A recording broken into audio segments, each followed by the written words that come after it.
بسم الله الرحمن الرحيم. الحمد لله رب العالمين، والصلاة والسلام على أشرف الأنبياء والمرسلين نبينا محمد وعلى آله وأصحابه أجمعين. ما بعد، السلام عليكم ورحمة الله وبركاته. أخيار تقييمها لبرنامج كشير قرية إسلافية ور حساسي ونقصه قارية مقالة مقدشو أيا شيء إن ماركتي قبي أهم مقالة حال كذا وبركة الحمر أيو وعكرين هاي إيو مامولكي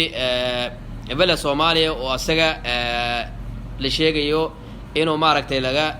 تخلصي الربو ومحياتي قبي عام بقرقو صارن إنه بربره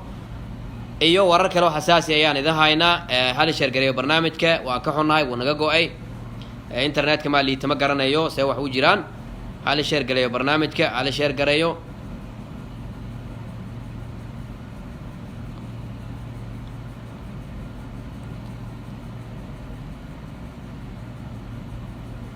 شيرتو قبتا شيركو قبتا خياري أرمو حساسية ربنا ka hadalno dalkii oo kala guur galay, dalkii oo maaragtay dhibaato ilaahay nooma keeno maanta oo arintiisa bariga dhexe marayso ayaan ka hadlaynaa.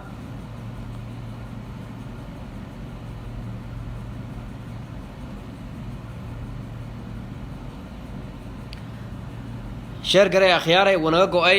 dad baa si xooli noo soo wacooya, dad maaragtay diidan waxa anagu ka hadlayna ayaa si aad noo soo wacooya. hal sheer gareeyo barnaamijka Islaafiya waxa maaragtay soo wacaya oo qadka soo galaya dad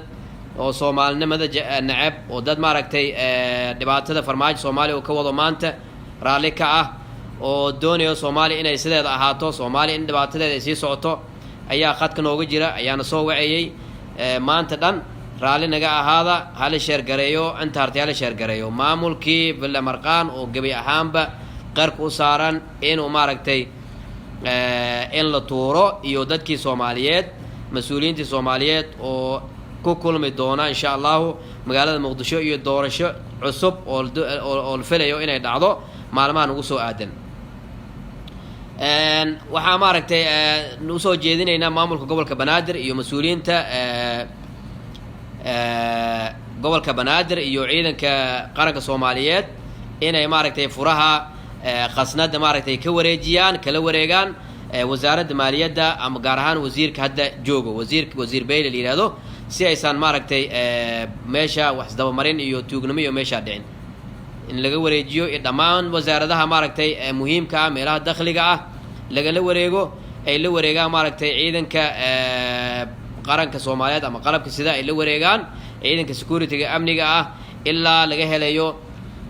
helayo sheer gareeya ilaa laga helayo insha Allah maamul xalaal laga idin laga wareejiyo raali naga